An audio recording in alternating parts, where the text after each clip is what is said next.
ash sifted down around Arya Stark like slow gray snow, clinging to her lashes and to the loose strands of hair that had escaped her braid. It softened everything it touched, tried to make the broken city look gentle. The lie held until she breathed in. The ash tasted of burned flesh and stone, of dragon fire and charred wood, of everything King's Landing had ever been, reduced to dust. She walked a street she half recognized, its familiar bends and corners warped by ruin. Once, bright awnings had hung above laughing stalls here, selling candied almonds and skewers of spiced meat. Now the stalls were black heaps, their wares welded to the wood. A doll lay in the gutter, its painted face bubbled and run on one side. One glass eye cracked like a spider's web. Beside it was a small hand, the rest of the arm vanishing under a fallen beam. The fingers were curled, as if still reaching for something that had never come. Arya stepped around the beam. Her boots crunched on something brittle. She did not look down to see if it was glass or bone. She had seen too much of both already. She had watched cities burn before. She had stood on the walls of King's Landing while wildfire turned ships into pyres on the Blackwater.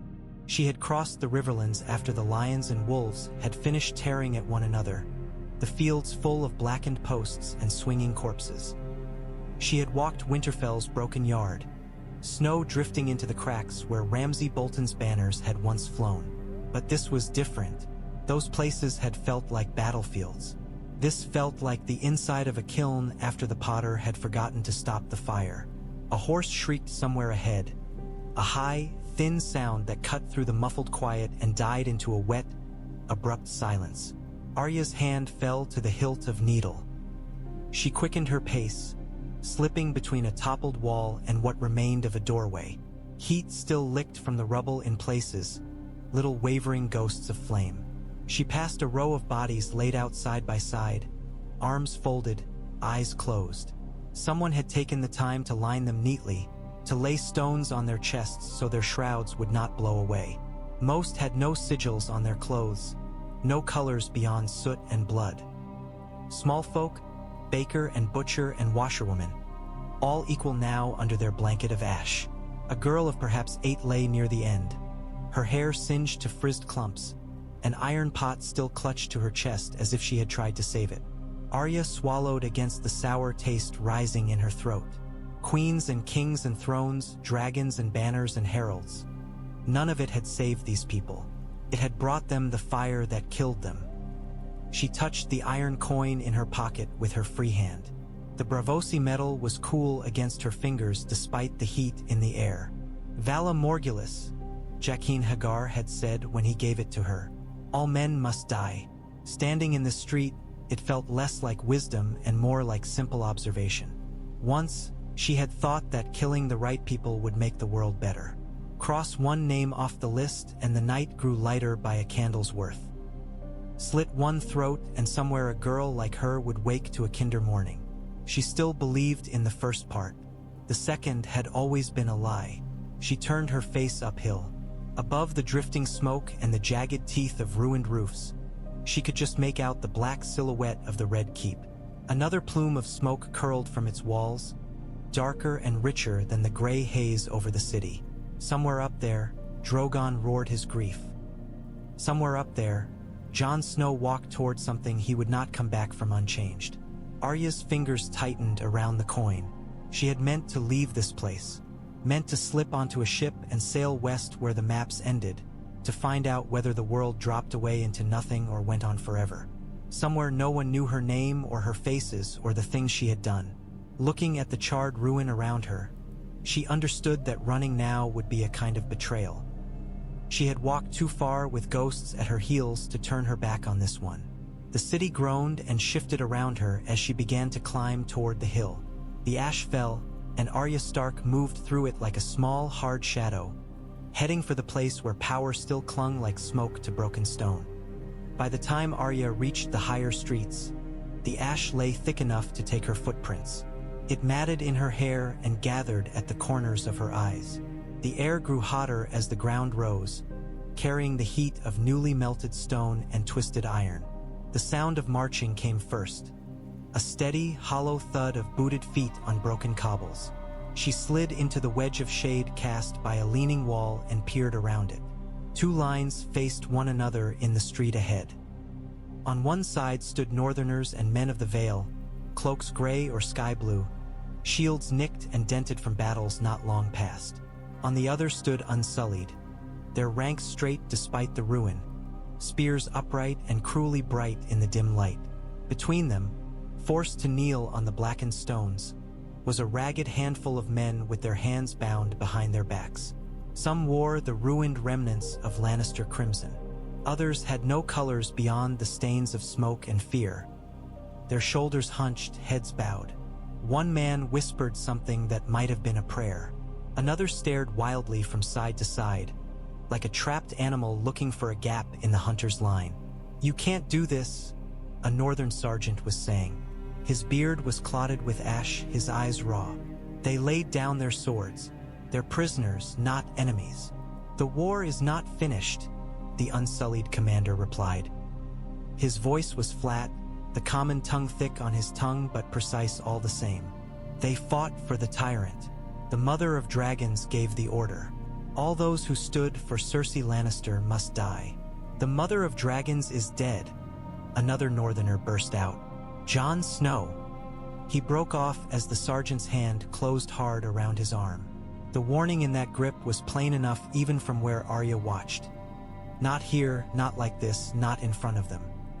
The Unsullied commander's dark eyes swept over the northerners.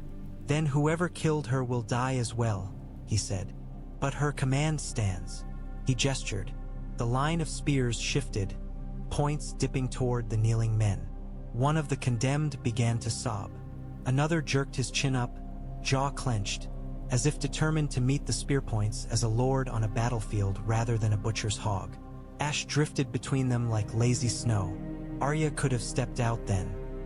She could have put a blade through the Unsullied commander's throat, used the confusion to cut bonds and send men scattering. She measured the distance, the weight of spears, the way the northerners' hands itched toward their own steel. If she moved, the street would erupt. Men would die. Perhaps the prisoners would live. Or perhaps they would be the first bodies trampled in the chaos. She thought of the faces of the small folk laid out in rows, of the girl clutching the iron pot, of the woman she had seen earlier, standing in a doorway with blood on her dress and an empty look in her eyes. She thought sharply and fiercely that she was tired of being forced to choose which deaths mattered more. Slowly, she eased backward into the shadows. The world did not need her to spill more blood in this one narrow street. Not yet. The real killing ground lay higher up, in halls where men and women with titles would decide which lives mattered in the new world. She slipped away along a side alley, climbing as the road rose. Once, from a vantage point between two broken chimneys, she caught sight of Jon Snow in the distance, walking flanked by Unsullied toward the shattered maw of the Red Keep. His sword hung at his side. His shoulders were set as if for weather he did not know how to avoid. For an instant, Arya thought his head turned, as if he felt her eyes on him.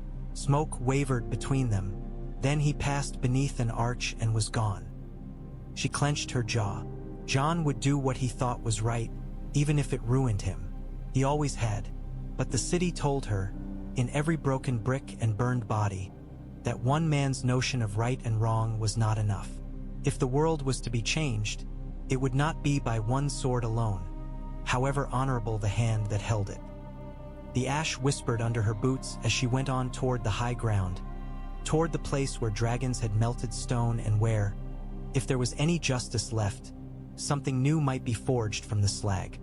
The roar shook the hill when Arya was halfway to the inner ward. It was not the roar of a crowd or of collapsing stone. It was older and deeper, the sound of a furnace given lungs. She dropped instinctively, back flat against the scorched wall of a fallen house, as dust sifted down around her. The sound poured over the city, an echo of fire waking in stone, and faded into a low, grieving bellow. Drogon. Arya forced herself up and ran the last stretch, weaving between heaps of rubble and shattered statuary. At the edge of a cracked terrace, she stopped. Below her lay what remained of the inner courtyard of the Red Keep. The great doors of the throne room had been hurled from their hinges, one lying in splinters halfway across the yard, the other a twisted carcass of oak and iron crumpled against a wall. The roof above the hall was simply gone. Through the jagged opening, she could see the bruised sky. The air that spilled from the doorway steamed, so hot it wavered.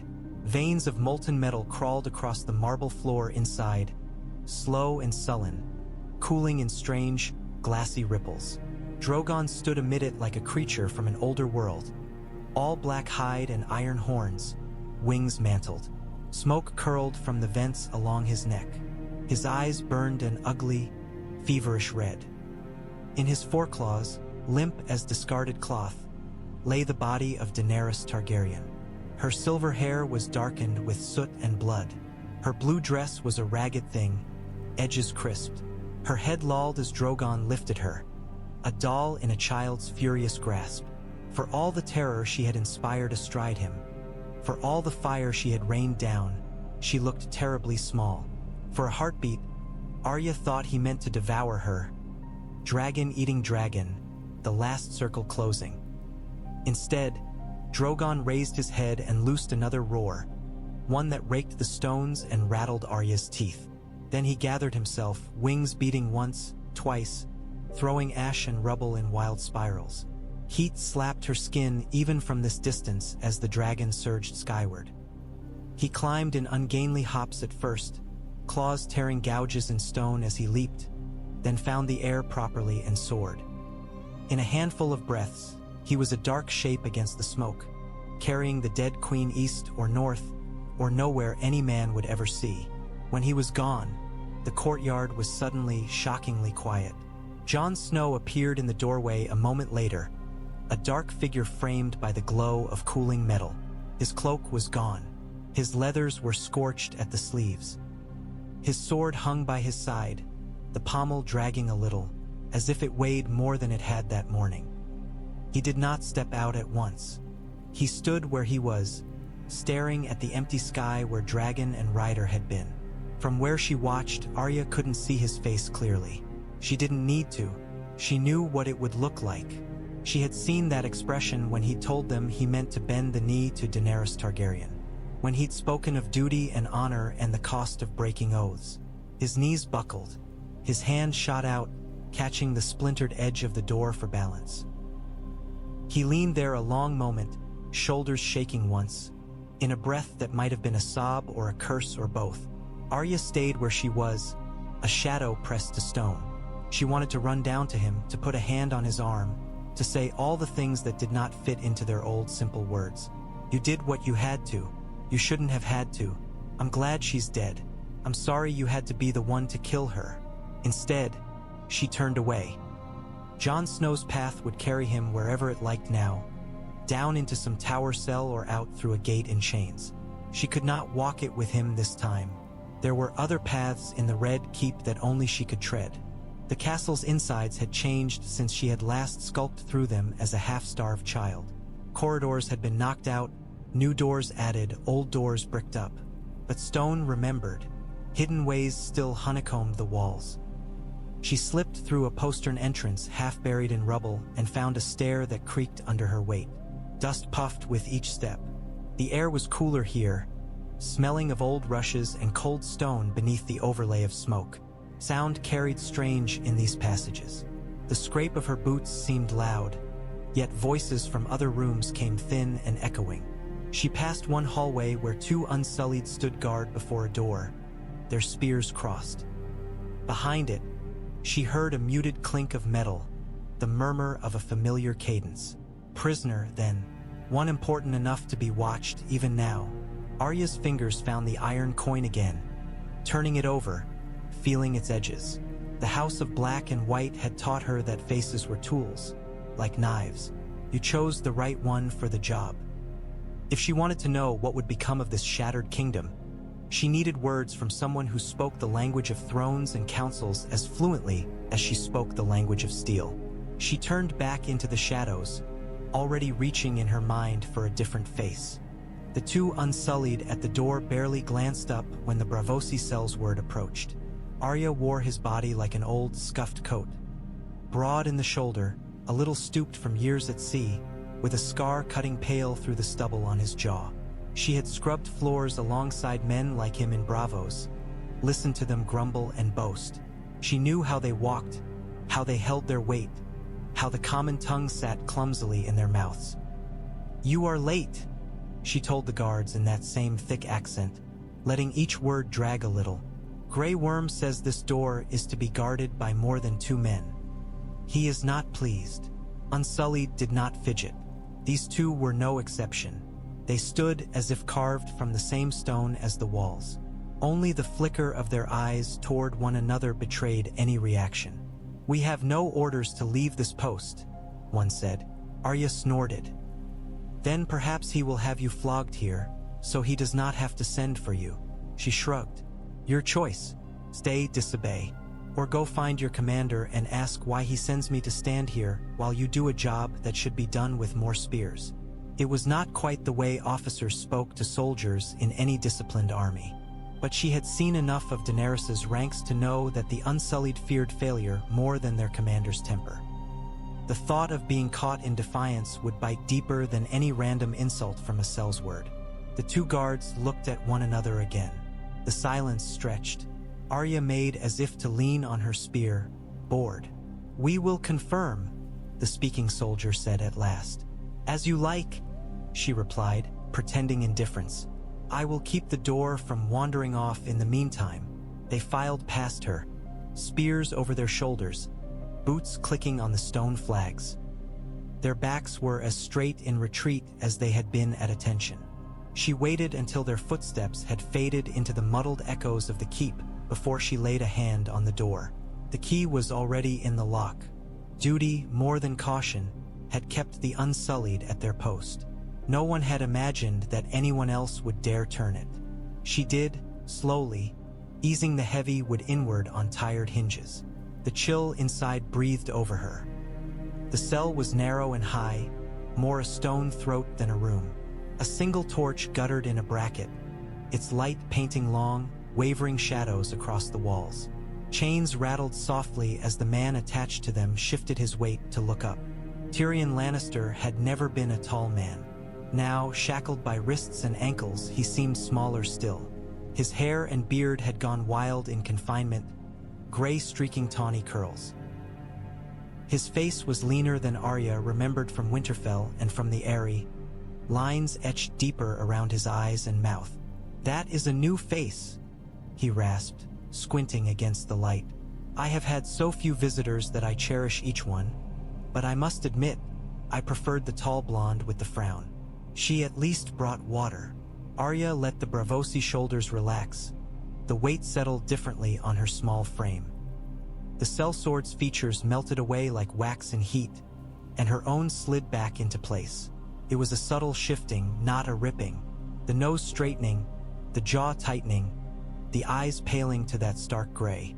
Tyrion's mouth hung open for a heartbeat. Then he huffed something that might have been a laugh.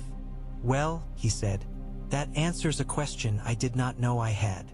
"You look worse than last time I saw you," Arya said. Her voice was her own now, low and flat, the edges honed on years of too much death. "Prisons are not flattering," Tyrion replied, "though I suppose I should be grateful they gave me a cell with enough room to pace. In the last one, I had to count my steps in half measures." He shifted again, chains clinking. "Have you come to kill me?" "That was my question," Arya said. "Do you deserve it?" His brows rose. "You're asking me?" "You asked me once if I meant to cross your name off a list," she reminded him.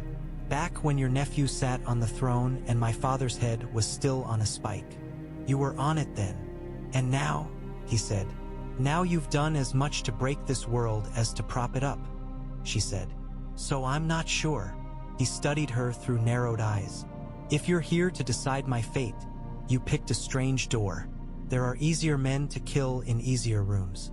"I didn't come to kill you," Arya said. "Not today. I came because the last time a Stark sat outside a cell in this castle and tried to do the right thing, it got him killed and the realm thrown into chaos.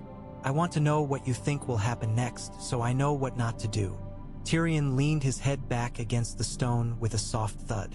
"What will happen next," he said, "is that the men and women above us will argue over who gets to sit where a melted pile of swords used to be.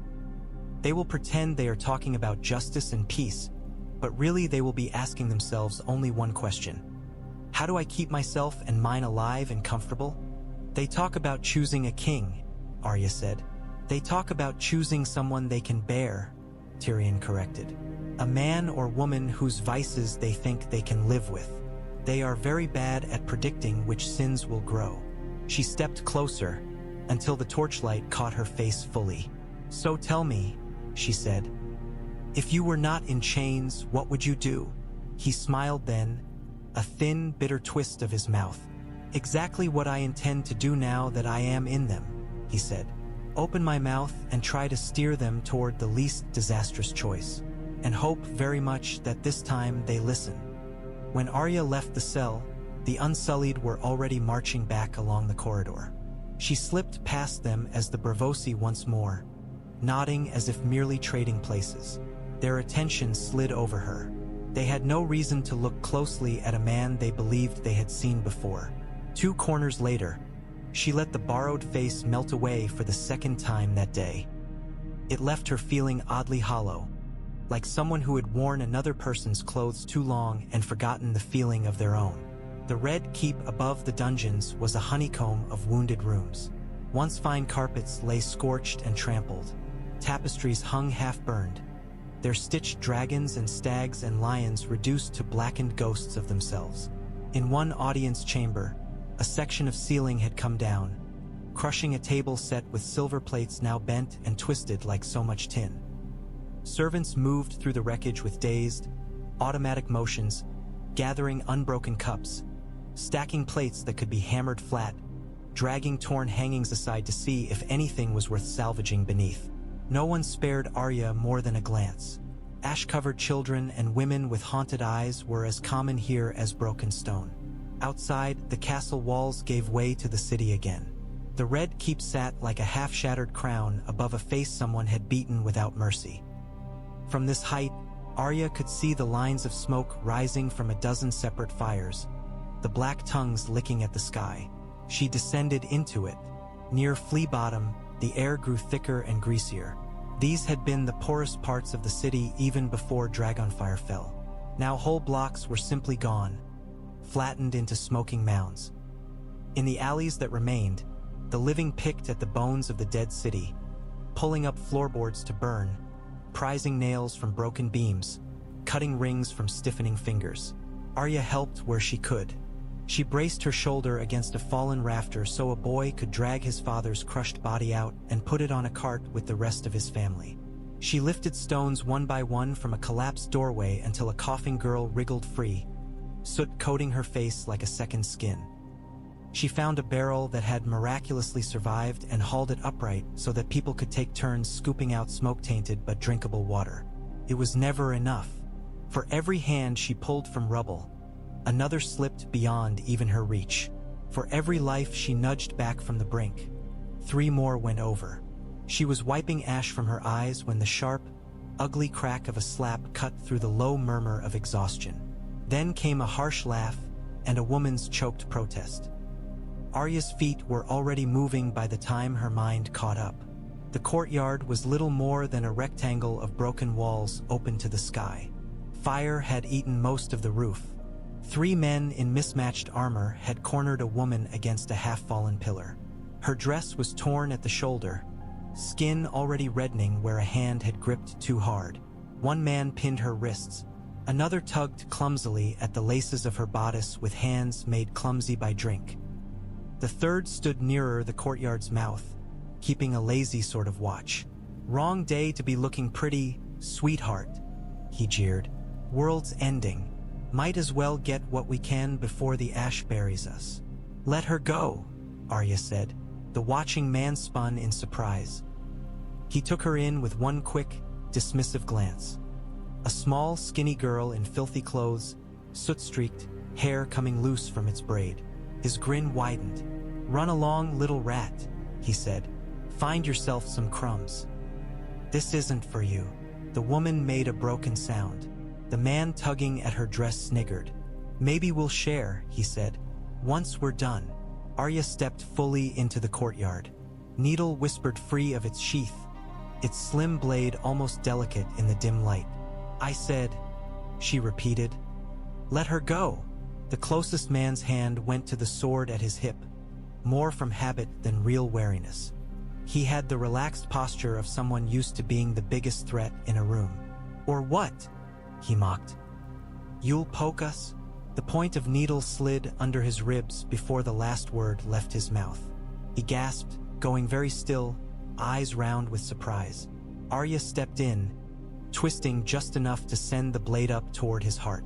She felt the sudden slackness as his legs failed. When she yanked needle free, hot blood sprayed her knuckles. The man pinning the woman swore and reached for his own weapon, shoving her aside. He was quicker, better balanced, the set of his feet telling of real fights survived. He came at Arya with a bellow, steel hissing. She let him. The first swing whistled past as she ducked under it, feeling the air move over her head. The second met only stone as she pivoted, his sword striking sparks. He overcommit on the third, bringing the blade down in a two-handed chop meant to carve an arm clean off. Arya stepped inside his guard and thrust needle up under his jaw. The point punched through the soft place before he could jerk back. His eyes bulged. He made a wet, gargling noise and went to his knees, then onto his face. The last man had his sword out now, but his grip was clumsy with panic. He swung wildly. She parried once, twice, feeling the jolt in her wrist, then slid her blade along his and into his throat. He dropped his sword, clutching at the wound with both hands, blood welling between his fingers. It was over in moments. The only sounds left were the crackle of some unseen fire, the baby whimper of the woman still pinned by fear to the pillar, and the wet bubbling of the dying man's breath. Arya wiped needle on the nearest dead man's gambeson and turned to the woman. "Can you walk?" she asked. The woman nodded jerkily, then shook her head, then nodded again. Tears cut clean tracks through the soot on her cheeks. "Go," Arya said. "Find someplace with walls and a bar on the door. Don't op. And it for anyone you don't know. Not for men like this." The woman stumbled past her, clutching her torn dress closed with shaking hands. She paused only at the courtyard's edge to look back once, eyes wide and hollow, as if trying to fix Arya's face in her mind. Arya watched her go. The bodies at her feet steamed faintly in the cooling air. "You can keep doing this," some weary part of her whispered. "One courtyard, one alley, one woman saved, another not. There will never be enough of you." She sheathed needle and lifted her gaze to the distant, broken bulk of the Red Keep. Somewhere up there, men who would never see this courtyard would be speaking of justice and peace. She meant to make sure they heard, somehow, the echo of what justice and peace looked like on the ground. She found Sansa in a room that had once been designed for pleasant things. The chamber opened onto a balcony carved with stone vines and flowers. Once, Arya remembered, there had been colored glass in the tall windows, catching the sun and throwing dancing patches of green and gold upon the floor. Now the glass lay in jagged shards along the sill, and the view was of smoke and ruin. Someone had dragged a heavy table into the center of the room and spread a map of Westeros across it, weighted at the corners with bits of fallen masonry.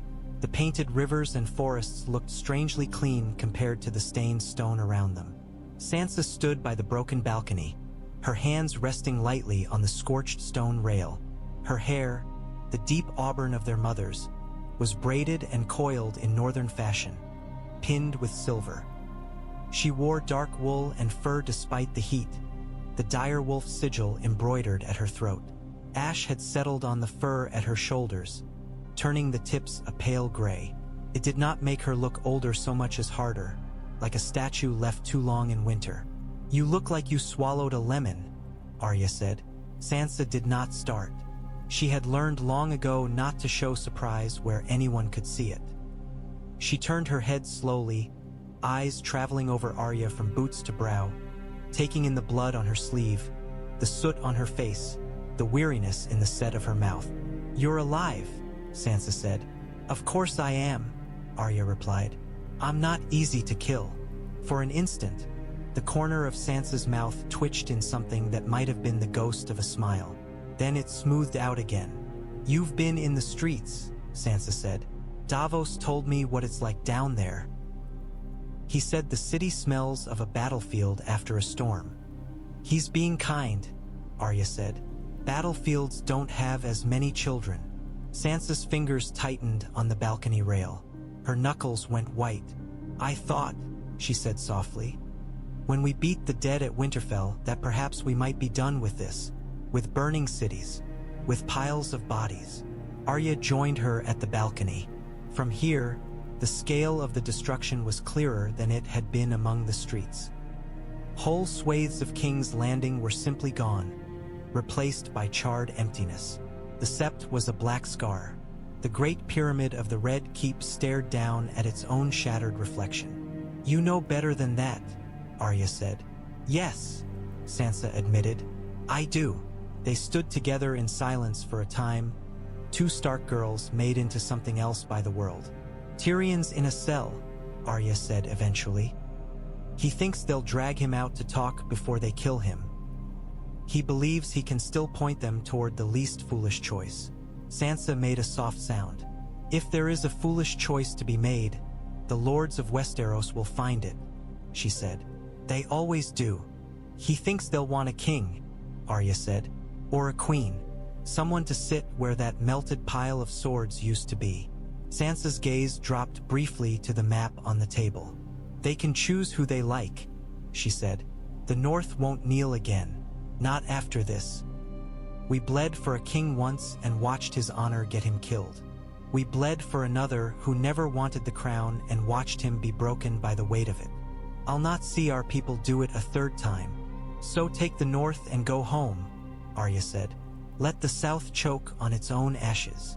And when some new king decides that an independent North is a threat," Sansa asked quietly, "when he looks at these maps and sees grain and timber and good land, and decides he needs them, do we hide behind our walls and hope winter will do our fighting for us?"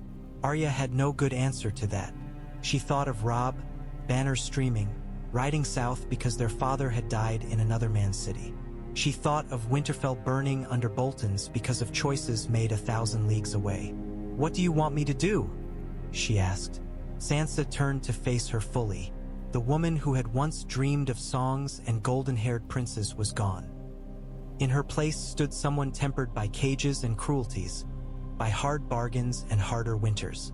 "I want you to stop thinking only in terms of names on your list," Sansa said. "You're good at killing, Arya.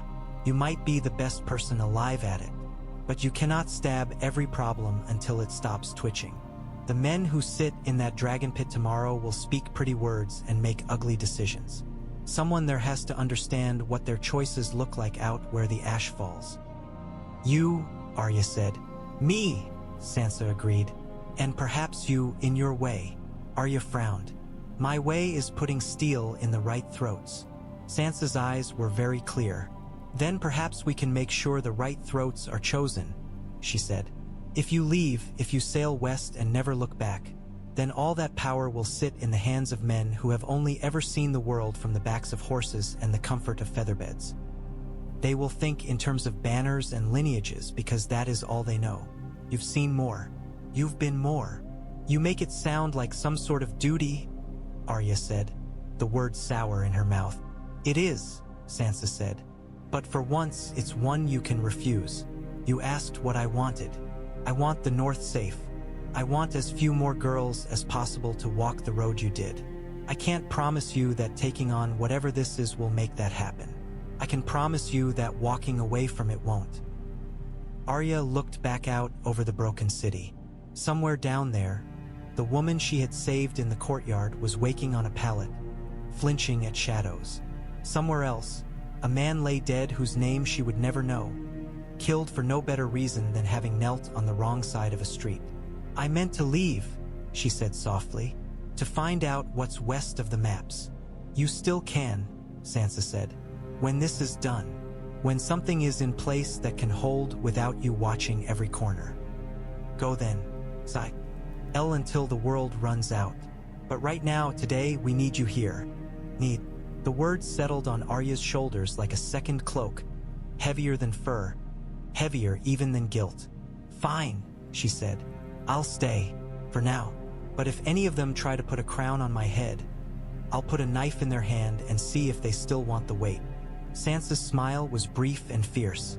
That, she said, is exactly why I trust you more than any of them. Night pressed against the broken windows by the time Jon Snow found them. The smoke in the air had turned the setting sun into a smear of rust, and now only the flicker of torches and campfires lent the world any color. The map on the table was ringed with little islands of light. Beyond the balcony, King's Landing was a sea of shifting dark. Davos Seaworth had come and gone with reports of tempers fraying between Northerners and Unsullied. The Prince of Dorne Steward had sent a message on fine vellum demanding assurances. Someone from the Vale had knocked, stammered out a question about seating in the dragonpit, and fled at Sansa's cool answer. When Jon stepped through the doorway, Arya smelled horse and leather and smoke and something older, the clean, cold scent of snow that seemed always to cling to him. He had been bathed and given fresh clothes, but there was no disguising the exhaustion in the way he carried himself. His shoulders drooped as if under an invisible weight. His eyes were shadowed hollows. He looked first at Sansa, then at Arya, as if needing to see them both still breathing before he could take another step. You shouldn't be here, he said to Arya. I live here now, she said, until I decide otherwise. He huffed a humorless breath. Always did like doing the opposite of what you were told, he said. To Sansa, more quietly, they've put me in a room in one of the towers. Guards at the door. They say it's for my own protection. That's what they say when they mean to keep you where they can find you, Sansa said. Are they treating you well? As well as any man who killed a queen can expect, Jon said. Grey Worm looks at me as if he'd like to flay me. The Dothraki spit in the dust when I pass. Some of our own men can't decide whether to cheer or curse. Do you regret it? Arya asked. He flinched as if she'd struck him. His mouth opened, then closed again. When he finally spoke, his voice was rough. I regret that there was no other way, he said. I regret that I didn't see what she was becoming sooner. I regret that I loved her. But do I regret driving steel into her heart instead of letting her burn another city? He met Arya's gaze, and for the first time since he had walked into the room, there was something like fire in his eyes. No, I don't. Good, Arya said. Then at least one thing in this ruin is simple. Sansa watched them both, her face unreadable. Grey Worm wants you dead, she said. The Unsullied will call it justice. Some here will call it balance. Others will call it foolishness. If the North hears of your head on a spike, half our bannermen will march whether I call them or not. I don't want anyone marching for me, Jon said sharply. Enough men have died because of my choices. You don't get to choose how other people feel, Arya said. You never did. He looked at her as if she'd slapped him again, then gave a grudging nod. No, he said. We're going to try to keep you alive, Sansa said. For the realm's sake, if not for yours. But there will be a cost. There always is. Jon's mouth twisted in something that wasn't quite a smile. If my life buys a few years of peace, that seems a fair trade, he said. If my exile does it better, that's fine too. I don't belong in places like this anymore. He gestured at the map, the balcony, the ruined castle. You never did, Arya said. He glanced at her. What about you? He asked. Do you belong here now? No, she said. But someone like me needs to stand close enough to hear what they decide. Someone who's seen what their choices look like on the ground. Sansa moved around the table, the map rustling under her hand. Tomorrow we meet in the dragonpit, she said. The lords and ladies will squabble over thrones that no longer exist and crowns no one deserves. Tyrion thinks he can talk sense into them. I think he can at least make them consider sense before they ignore it. And you? Jon asked. I'll fight for the North, she said. For our right to rule ourselves and not be dragged into someone else's madness again. I'll fight for a council instead of a single king. Something that spreads the danger out so it can't all be aimed at one neck. Jon nodded slowly. His gaze moved to Arya. And you? I'll be there, she said. In whatever face suits. I'll watch. Listen. See who needs to be afraid of the dark. He frowned. You can't carry the whole world's sins on your shoulders, Arya. No, she said. But I can stick my knife into the worst of them. That's a start. He stared down at the map, at the painted rivers and mountains. His thumb brushed absently over the north. Do you think it can be fixed? He asked, voice barely above a whisper. Any of it? No, Sansa said. Not fixed. Changed, perhaps. Bent away from the worst of what it's been. Yes, Arya said at the same time. If we keep killing the right people. The three of them looked at one another, and something like a laugh escaped Jon's chest. It turned into a cough halfway out, catching on the smoke in his lungs. You sound like you agree more than you think, he said. Don't tell anyone, Sansa replied. It would ruin our reputations. For a brief, fragile moment, they were children again, standing in Winterfell's yard, arguing over who would take which side in some game. Then the map rustled under a draft, and the smell of the ruined city crept back in. The moment broke. Rest, Sansa told Jon. Eat. Tomorrow will be long. After that, we'll see. When did you start sounding like mother? Arya muttered. When someone needed to, Sansa said. Jon touched each of their shoulders in turn before he left. His hand was warm. Arya watched the doorway after he was gone, as if half expecting him to walk back through and say it had all been some elaborate jest. He did not. He walked toward a tower room and whatever waited after. Arya looked at the map once more, at the south so full of names, at the white emptiness beyond the wall. Then she folded the parchment in her mind and turned her thoughts toward stone and shadow and the dragon pit's wide, open mouth. Dawn came sullen and smoke-stained. The sky over King's Landing was the color of old bruises, yellow-gray and purple at the edges. The light that crept through the broken windows of Arya's chosen shelter was thin and ugly. It did nothing to soften the lines the night had carved into faces. She did not sleep long. Dreams had teeth. They bit down whenever she closed her eyes. The Night King's cold hand around her throat, her father on his knees, the girl with the white horse swallowed by fire. Daenerys Targaryen, eyes wide and incredulous with a knife in her heart. When she jerked awake, her hand was already on Needle's hilt, breath harsh in her chest. There was no quiet place in the city to gather herself. So she did what she always had. She moved. The dragon pit sat on its hill like an old wound. Once, dragons had been chained here, their wings clipped, their bodies wasting away in the dark. Now there were no dragons, only people who thought themselves safer than beasts. Arya walked the perimeter as the sun dragged itself up behind the smoke. Men were already at work inside, sweeping debris from the floor, setting up rough chairs in a circle. Davos Seaworth argued mildly with a mason about the placement of a torch.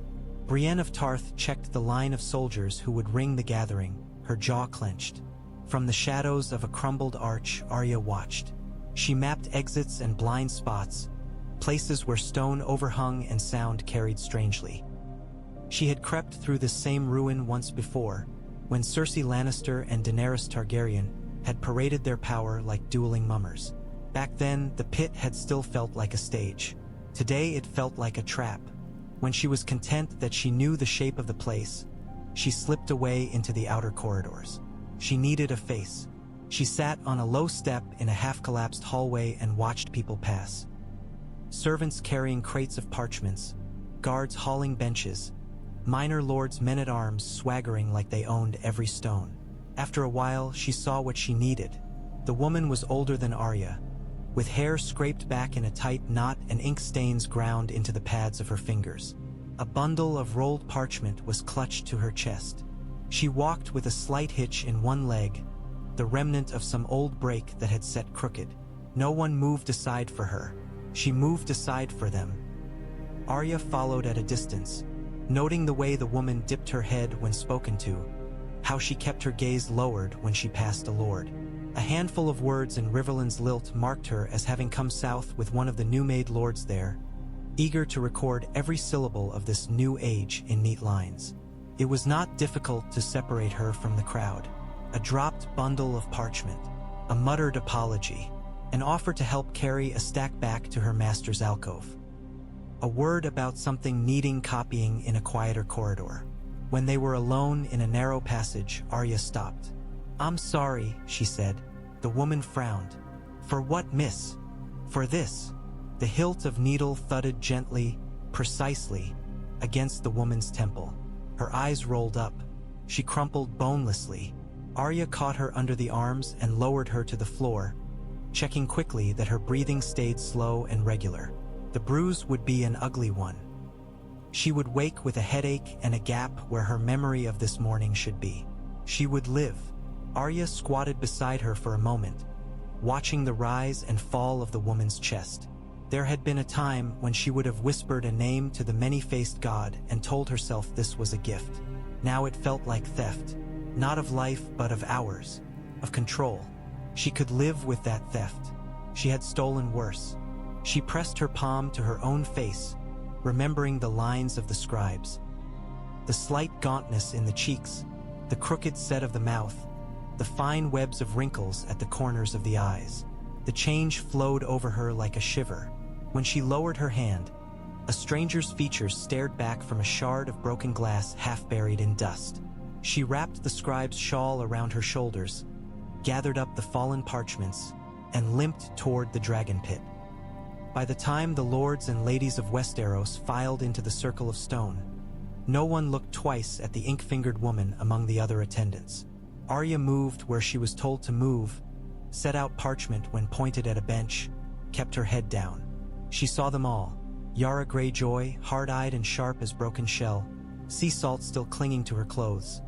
Gendry Baratheon, broad-shouldered in a surcoat too fine for him, tugging at the collar as if it chafed. Robin Arryn, taller and leaner than he had been, his pale face still too soft for the steel in his title. The Prince of Dorne, cool and watchful, his hands folded in his lap as if this were merely another game in a long, hot day.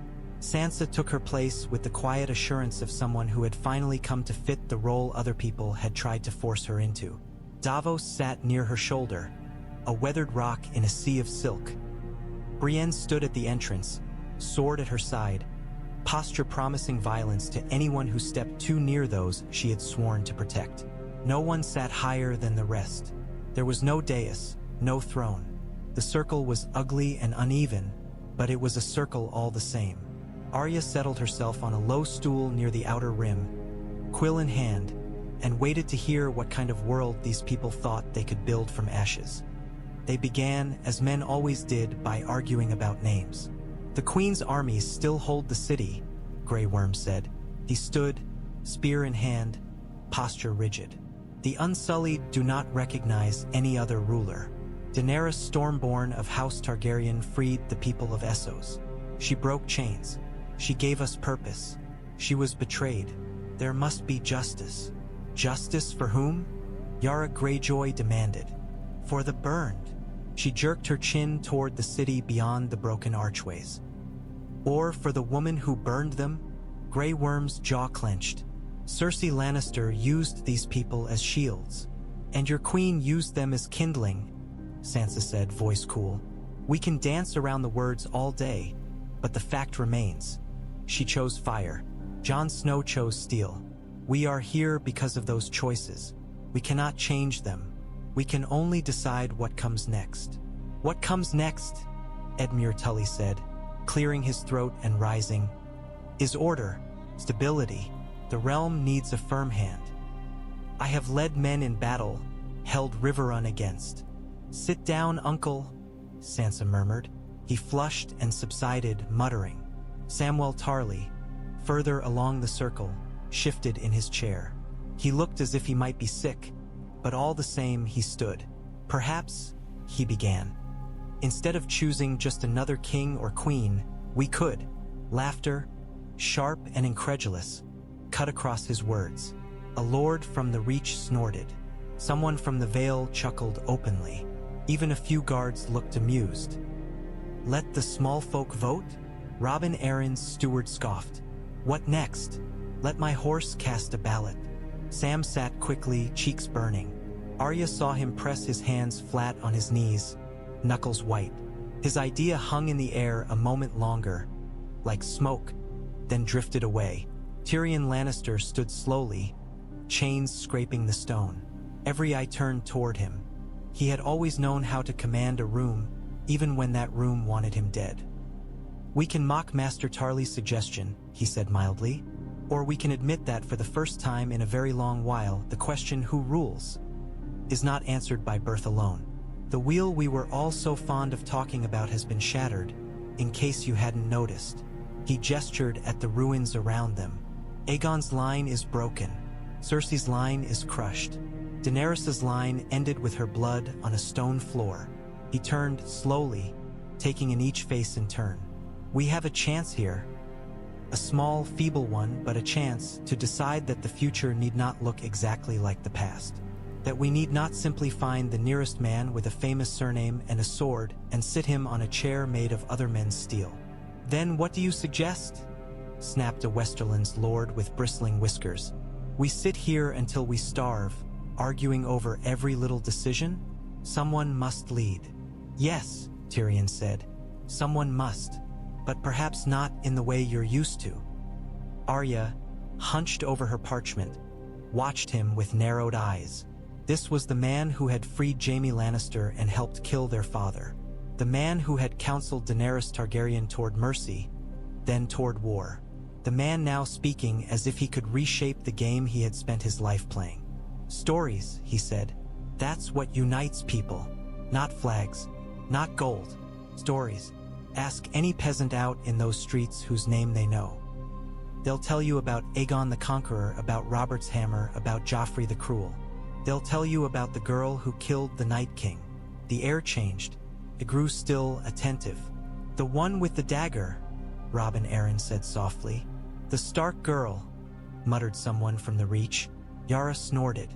"The wolf pup," she said, "with sharper teeth than any of us guessed." "Stories matter," Tyrion went on. "We need someone whose story can hold this realm together. Someone who does not want the crown, who has seen what it does to those who wear it. Someone who has walked among the dead and chosen to come back."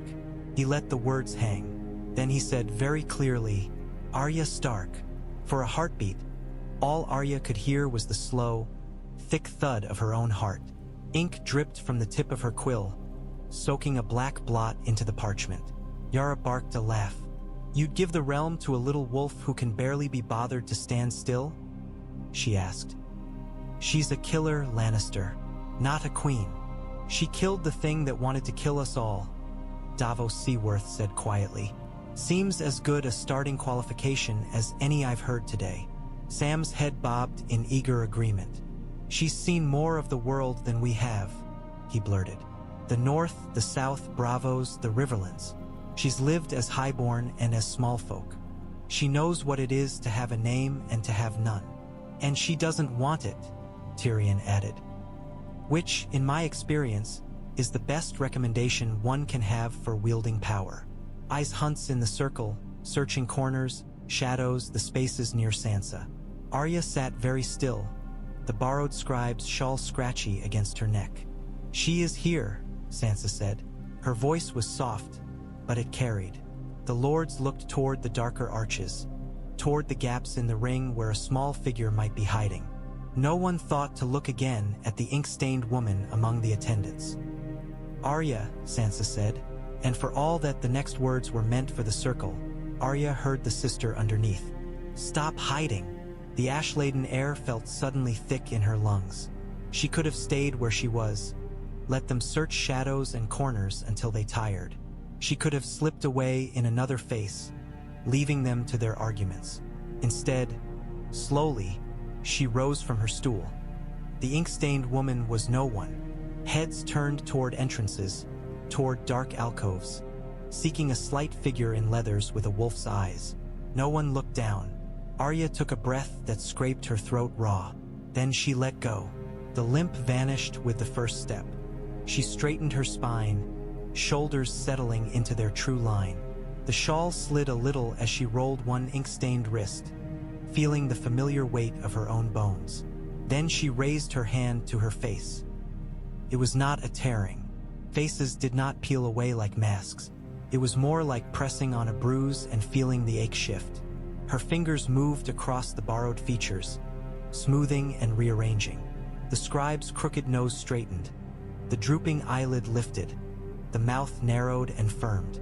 In the space of a few heartbeats, the stranger's face blurred and then clarified into Arya Stark's. Gasps rippled around the dragon pit. A man from the Reach made a sign against evil on his chest. Robin Arryn's mouth fell open. Yara Greyjoy's hand went to the axe at her belt, though whether in fear or admiration, Arya could not tell. Brienne of Tarth took a half-step forward, habit drawing her between threat and Stark, blue eyes wide. Sansa lifted one hand in a small, calming gesture. Brienne stilled. Grey Worm's grip on his spear tightened, knuckles whitening. "What trick is this?" he demanded. "What sorcery?" "No trick," Arya said. Her voice echoed slightly under the stone dome. Strange to hear it in so large a space after so long in whispers.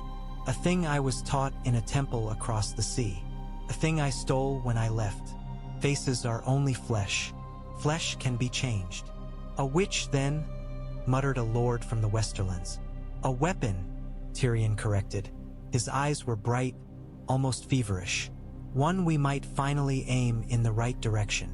Arya stepped into the center of the circle, the torches throwing her shadow long across the stone. She felt every gaze like a weight pressing at her from all sides. "You wanted to look at the wolf you're talking about putting a crown on," she said. "Here I am." Silence answered. Somewhere outside the pit, a raven croaked. Dust drifted in slow spirals through the shafts of light. Yara recovered first. "You're good with a needle," she said. "That much I'll grant. You killed a king made of ice, an old man at his wedding, a few others besides. Doesn't make you fit to rule anything but your own knife." "You're afraid of her," Sansa observed mildly. "That's why you make her sound small." Yara bared her teeth in something that wasn't quite a smile. "You'd be a fool not to be afraid of a girl who can peel off her own face." "You're afraid of what you cannot control," Arya said. "That makes sense. You've spent your lives learning how to flatter kings, how to bribe queens, how to bend the man on the throne toward you or away from your enemies. You know how to deal with a crown you can see. You don't know how to deal with someone who can be anyone at all." "That's exactly the problem," snapped the Westerlands lord. "We cannot have a queen who might be a serving lad one day and a stable girl the next. How are we meant to trust anything?" "You're not," Arya said. "You're meant to be afraid of being watched." The words hung there, stark and sharp. Tyrion's chains clinked as he shifted. "The question is not whether we trust her," he said calmly. "The question is whether the people who have no place in this circle trust us more if they know that somewhere, out in the dark, there is someone like her watching us." Arya let her gaze travel slowly around the ring. "I've seen you," she said. "All of you, not here in your fine clothes, in your halls, your camps, your private rooms." She pointed at a man in Reach Green. "You had a village burned to keep your enemies from eating its grain. Your own small folk.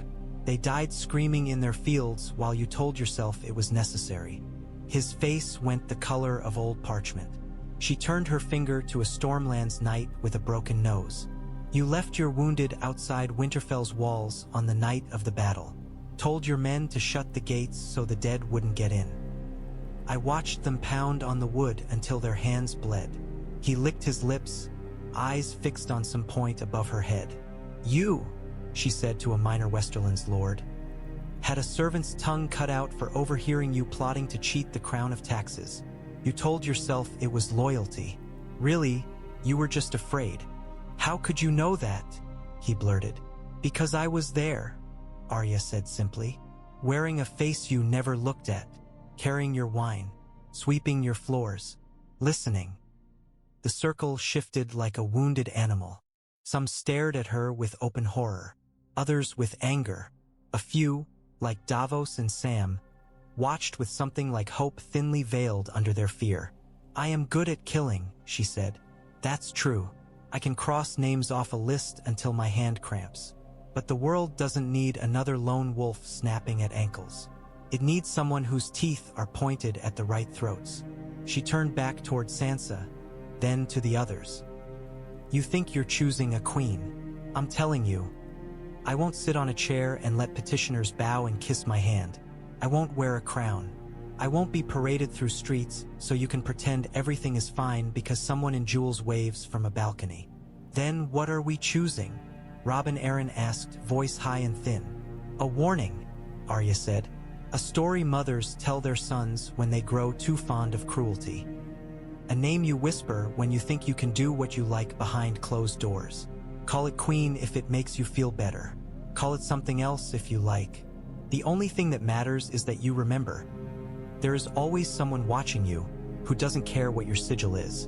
The fear in the dragon pit shifted, reshaping itself. Less of the old kind that came of knives and dragons. More of a new kind, stranger and less easily wielded. Somewhere in that unease, in the way men who had never been looked at by anyone beneath them now squirmed under her gaze, Arya sensed the outline of something that might be worth all of this. She stood in the center of the circle, ash in her hair and ghosts at her back, and thought grimly, if they insist on a queen, let them have one who can come at them from any direction at all. Silence followed her words, a silence with edges. Ash shifted somewhere high in the broken vault, falling in a soft hiss that sounded almost like a crowd drawing breath. Arya felt the weight of a dozen gazes sliding off steel and silk and onto her bare, soot-streaked face. Then, inevitably, someone laughed. It was not the bright, carefree sound of a feast, but something short and sharp, edged with unease. Yara Greyjoy leaned back in her chair, one boot hooked over the other, eyes half-lidded. "A warning," she repeated. "You mean to sit above us all as some invisible sword, little wolf? A queen we can't see who might be any serving girl or stable hand. That isn't a crown, that's a ghost story. Ghost stories keep children from wandering into the sea," Davos Seaworth said. "Or so my wife always claimed. I'd have given a great deal over the years for more men in power who were afraid of stories." "The Iron Islands won't kneel to some shadow," Yara shot back. "The North won't kneel at all," Sansa said before anyone else could answer. Her voice was calm, but to Arya it rang like a sword leaving a scabbard. "Not to a shadow, not to a dragon, not to anyone. We bled for kings and queens enough. My people will choose their own ruler. What the South does with its ashes is its own affair." A murmur ran around the circle. The word queen clung to Sansa now the way titles had always clung to men in these halls. Arya watched the stiffening of backs, the quick calculations in wary eyes. They had expected this from the North. It did not make hearing it any easier. "Separate crowns," muttered a lord from the Reach. "Separate laws. We'll be back at each other's throats within a year." "We already were," Samwell Tarly said quietly. "When there was only one crown, perhaps more thrones and fewer swords pointed at them would be an improvement." The Prince of Dorne spoke for the first time. "Dorne was never truly conquered," he said, tone mild as desert wind. "We bent when we had to, as reeds do, but we remembered. We prefer treaties to chains. A council of kingdoms that choose to remain at the table is preferable to subjects kept there by fear." "Council," Tyrion Lannister echoed. He turned the word like a coin between his teeth. "Not one king, one queen, one pretty target for every grievance. A circle, not a single chair. Men and women from each realm, meeting to handle the dull business of grain and roads and laws. And when they grow fat and lazy and cruel," Arya said. "Who cuts them down?" Tyrion smiled, weary and sharp. "That," he said, "is where you come in." Faces turned back to her. In them she saw hunger, fear, calculation. Some of them were frightened of her for the first time in their lives, and some of them liked that feeling no more than a drunk like suddenly sobering. "You'd make me a queen in all but name," Arya said. "Without a hall, without a banner, carrying a sword instead of a scepter. Call yourself what you like," Davos said. "Call yourself Arya Stark and nothing else. It's the work that matters." "Others will name you," Tyrion said. "They always do. Faceless Queen is what they'll whisper in alleys when some lord who thought himself untouchable chokes on a cup of wine or falls down his own stairs. You don't have to claim it. They'll give it to you whether you want it or not." "Do not speak as if this is decided," Grey Worm said sharply. "The girl is an assassin, the Unsullied answer to no queen who hides in shadows."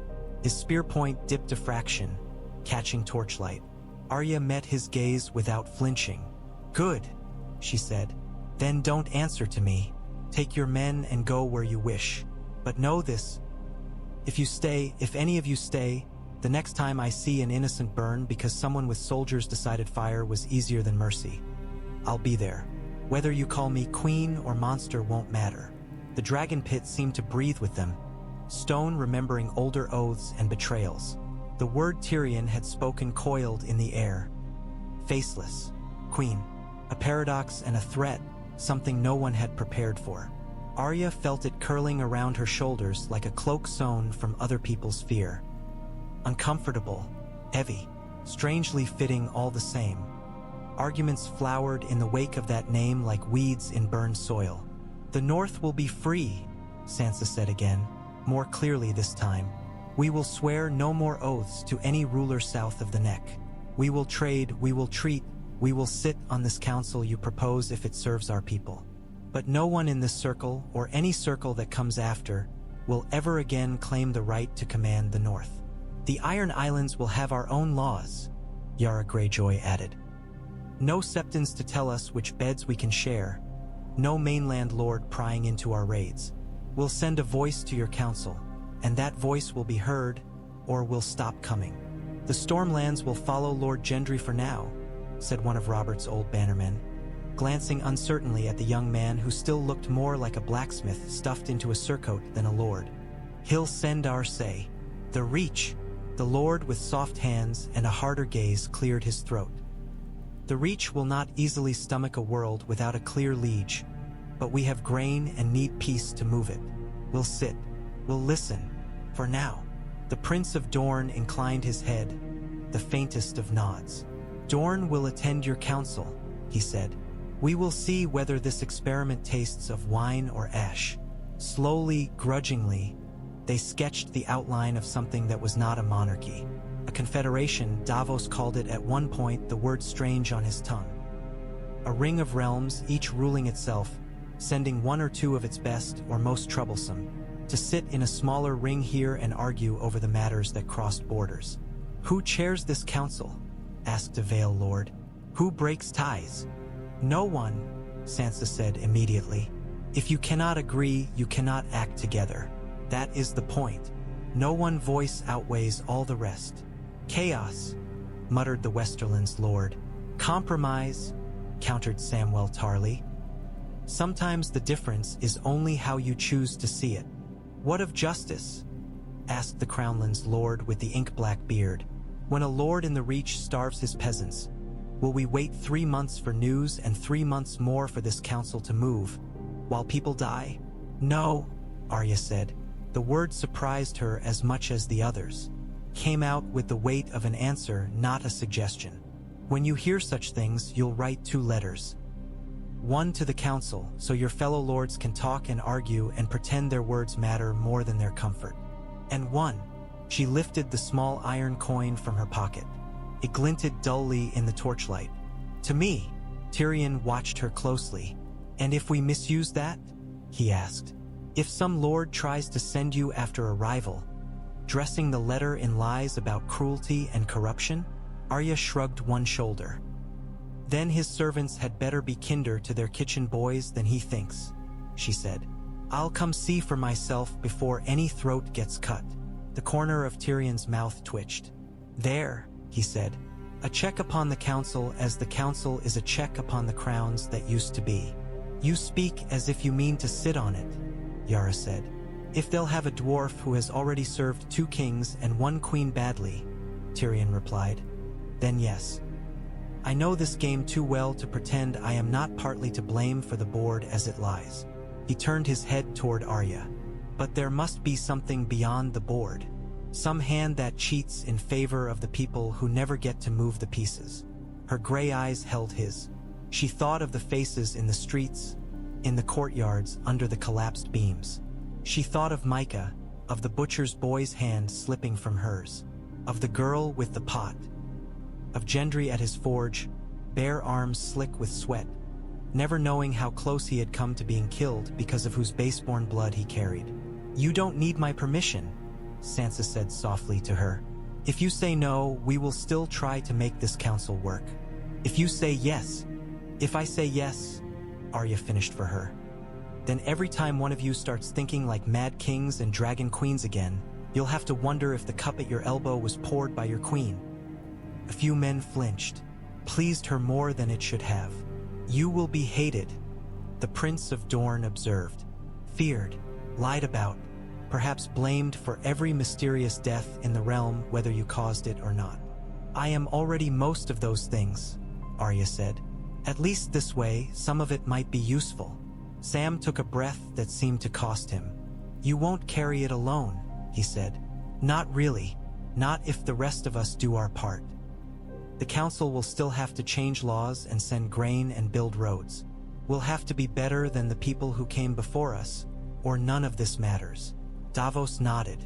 We can't put the whole weight of the realm on one girl's shoulders, he said. Even a Stark's. This is a knife, not a crutch. We still have to learn to walk without falling on it. It occurred to Arya, with a faint, bitter amusement, that this was the first time in a long while anyone had spoken of sharing a burden instead of offering her one more thing to do alone. Choice, she reminded herself. This time you choose. Choice tasted like ash and blood on her tongue. All her life, decisions had been made for her by men with swords. Her father sending her south, the king calling for his head, the Lannisters deciding she was a hostage, the Brotherhood selling her, the faceless men telling her she could be no one or die as someone. Even the moment when she had leapt at the Night King had felt less like a choice than like answering a call she had trained her whole life to hear. Now every eye in the dragon pit waited, not on a sentence, not on an order, but on a word from her. No, she could say, I have given enough. You play your game without me. Let your council rot from the inside like all the rest. Let your small folk burn when you make the wrong choice again. I will be on a ship heading west, beyond the reach of all of you. The image of that ship rose in her mind. A narrow vessel, white sail full, prow cutting through clear water under a sky with no ravens in it. No banners, no bells, west toward a horizon that might hold anything. Then the ship sailed past a shoreline where a woman in a faded dress stood in a courtyard, 3 men circling. Past a riverbank where soldiers in bright cloaks took bread from a farmer and left him with nothing. Past a keep where a boy no older than Bran had been when he was taught how to swing a whip. West and west and west, leaving it all behind. She realized, with something like shock, that she could not stand the thought.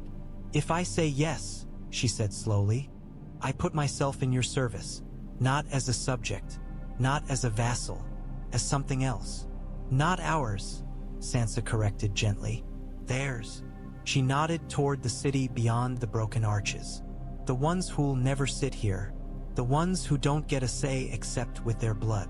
Arya let out a breath she hadn't known she was holding. I won't be your dog, she warned the circle. You won't whistle and send me running after your enemies because they looked at you wrong. I'll come when I choose, when the stories stink enough that I can't ignore them. Sometimes you'll call and I'll say no. Sometimes you won't call and I'll come anyway. That sounds remarkably like rule, the Westerland's lord muttered. It sounds remarkably like what we should have had all along, Davos said. Someone whose first loyalty isn't to a banner.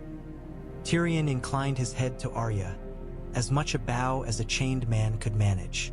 Then, Lady Stark, he said, irony curling around the title. Do you accept this unofficial, unpleasant, and probably suicidal office? She let the coin dance once over her knuckles, a habit she had learned in Bravos. Vala Morgulis, it whispered. Vala Dohiris, the answer came from an older place in her. Yes, Arya said. The word was small. It rang like a hammer blow all the same. It was not greeted with cheers. No one had the strength for that, and fear sat too thick on the air besides. There were nods, some reluctant, some resigned. A few hands drifted to wine cups. Eyes slid away, already imagining what it would mean to live with this thing they had half created and half unleashed. You have your counsel, Sansa said. You have your faceless queen. Her mouth twitched as she said it, as if tasting something both sour and strangely fitting. Now we have one more question to settle. She turned toward Grey Worm. What do we do with Jon Snow? The name fell like a stone into a still pond. For all the talk of councils and kingdoms, for all the shaping of a new world, this hung above them, the man who had killed the Dragon Queen. Grey Worm's face closed like a fist. He killed his queen, he said. He should die. If he dies, Sansa said, the North will call it murder, so will many of the free folk. They will not march on the Unsullied. You are leaving, whether you know it yet or not, but they will never again trust anything that comes from this city. We will have sown a war that will rip your queen's work apart. Her work is already ashes, Yara said bluntly. Look around you. Davos rubbed his thumb along the edge of his beard. There is another way, he said. An old one, older than any of us. Middle ground between a head on a spike and freedom. The wall, Sam said. His eyes had gone wide again, but there was conviction in his voice. We can send him back to the Night's Watch. Make that our price, his life for exile, black for red. The dead are gone, objected the Reach Lord. For now, Sam replied. But the Watch was never only about them. There will always be raiders, smugglers, things in the dark none of us have names for. The realm can still use a man like Jon Snow standing there, looking north. The free folk will trust him. Our own people will accept that he lives, even if they hate that he leaves. Grey Worm's jaw worked. And Daenerys Stormborn? He demanded. What of her justice? She was my queen too, Davos said tiredly, and I watched her burn children in the streets. There is no balancing that scale, lad. There's only deciding whether we stack more bodies on it out of spite. All eyes turned again to Arya. The new mantle had hardly settled before they were asking her to use it. It isn't about what we owe Daenerys, she said. It's about what we owe the living. Killing Jon won't bring her back. It won't rebuild this city. It will only make more ghosts to haunt all of us. She thought of Jon on the wall, snow in his hair, ghosts' red eyes at his side. Fit. He had never been comfortable in halls. He had always seemed more himself where the world was sharp and cold and honest. Send him north, she said. Put him in black again. Let him walk the wall until he dies. That's a punishment he'll understand. And it keeps his sword pointed away from all of you. And if he returns? Grey Worm asked quietly. Arya's fingers tightened around the coin. Then he'll answer to me, she said. Not to any of you. The Unsullied commander studied her a long moment. In his gaze, for the first time, she thought she saw something like reluctant respect. Very well, he said. If this is the judgment of your council, the Unsullied will not stand in the way. But we will not stay to watch. Grey Worm's declaration shifted the air again, like a wind changing. You mean to leave? Sansa said, not quite a question. We have no queen, he replied. This is not our land. We fought here for her. Without her, there is nothing for us but enemies. There is Naath, Tyrion said quietly. Grey Worm's head snapped toward him. For once, the careful calm of his face cracked. Pain bared itself, raw and sudden. Do not speak that name, he said. Tyrion did not flinch. Missandei of Naath served your queen faithfully, he went on. She died for Daenerys on these walls. She dreamed of going home, of seeing her people free. They have no armies, no ships, No one to stand between them and the men who would steal them in chains. Grey Worm's fingers tightened on his spear until the knuckles shone pale. Memory flickered in his eyes. A girl on a wall, collar at her throat, shouting a single Valyrian word into a world that did not deserve it. "Naath is a peaceful island," he said stiffly. "The butterflies. Kill outlanders," Tyrion finished. "Slowly, yes, painfully. So send your men, who were remade to survive worse than poison. Let them stand on Naath's shores with spears for once not pointed at children. Let them build something that is not made of bones. It would be a fitting grave for her dream," Davos added gently. "Better than rotting in a foreign land while you glare at men you'll never be able to trust." "You speak of leaving as if it is easy," Grey Worm said. "As if we can simply turn our backs and forget the blood spilled here." "It isn't easy," Arya said. "It never will be. But there is nothing left for you in this city except ghosts. If you stay, you'll end up fighting new wars for old grudges. If you go, maybe you can live for yourselves instead of for a queen who is gone." He looked at her again, really looked, as he had not since she revealed her shifting face. There was steel in his gaze still, but also a bone-deep weariness she recognized from soldiers who had seen too many campaigns. "We will sail east," he said at last. "To Naath. We will guard it as we guarded her. That will be our justice." "It will be your peace," Davos murmured. "Peace," Grey Worm repeated, as if testing the shape of the word. "We will see." The rest came quickly once that stone had rolled. Promises inked, however loosely, into the air. The Unsullied would depart when ships could be had. The Dothraki would scatter back across the sea or into the Stormlands. Some dreamed of Culser waiting. The great armies that had broken Westeros would flow away like receding tidewater, leaving wreckage and silt. For Jon Snow there would be black.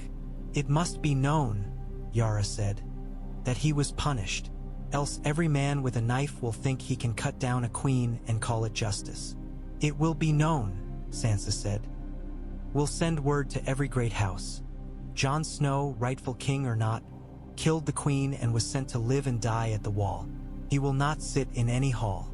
That will be warning enough. Some will still sing about him," the Prince of Dorne observed. "Men love a tragic hero. Let them," Arya said. "Songs don't change where his feet walk." The circle thinned as decisions settled. One by one, lords and ladies rose, each of them already half thinking of the letters they would write, the oaths they would wring from nervous bannermen, the stories they would tell their own people. The dragonpit, which had felt so full and hot hours ago, began to feel like the corpse of some great beast finally exhaling. Samwell Tarly lingered near the edge, fingers twitching as if he longed for a quill. When Arya's eyes met his, he flushed and approached. "I'll write it down," he blurted. "All of it, not just the heroics, the arguments, the mistakes, the council. If no one remembers what we tried to do here, the next lot will make all the same errors and call them new." "I thought you wanted stories about kings," she said. He shook his head. "I want stories about people," he said. "Kings, queens, councils, faceless, whatever you are. The truth, or as close as I can manage." "Be careful what you write about me," she said. "Too much truth might get you killed. Too many lies might get someone else killed." His laugh was nervous but genuine. "I'll risk it," he said. "Someone has to." Tyrion was waiting near one of the arches when Arya finally drifted toward the outer edge of the pit. The chains at his wrists clinked softly, a reminder that his future was not entirely his own yet either. "You did not ask what would become of me," he said conversationally as she neared. "I figured they'd make you work," Arya replied. "Talking them into this mess was the easy part. Cleaning it up is harder." He inclined his head. "Astute as ever. They've offered me my life in exchange for spending whatever's left of it trying to keep this council from devouring itself." "You going to take it?" she asked. "I am," he said. "A Lannister paying debts and all that. Besides, if I left you lot alone, you might accidentally build something decent without my meddling. Where would be the fun in that?" She snorted. Faceless Queen, he said then, tasting the phrase again. I did not entirely mean to give you that, you know? I know, Arya said. You talk too much. Words fall out. True, he admitted. Try not to wear it too literally. If you disappear entirely, it will make the rest of our jobs harder. She looked past him at the circle where they had sat. The torches were guttering low. In their place, the first stars were pricking through the smoke above. I won't disappear, she said. Not completely. Good, he said. It would be a shame to lose the only queen in living memory who actually frightens me for the right reasons.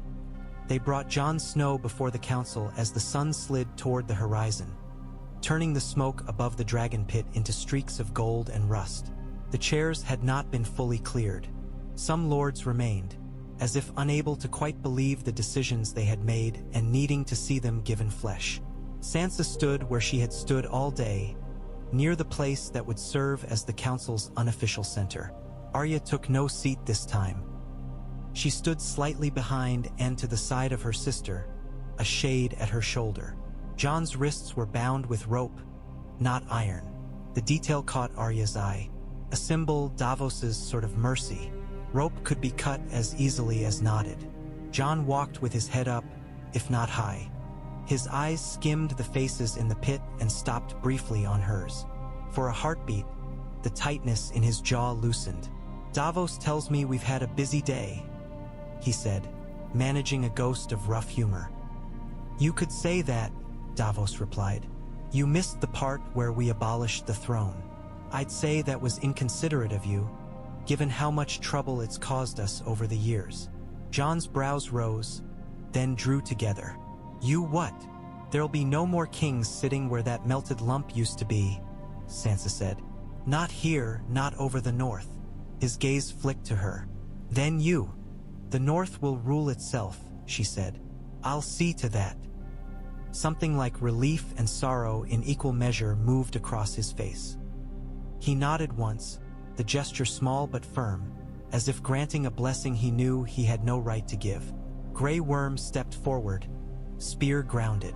Jon Snow, he said, you killed Daenerys Stormborn of House Targaryen, my queen. Do you deny it? No, Jon said. I plunged the knife, killed her. I'd hoped it wouldn't come to that. I was wrong.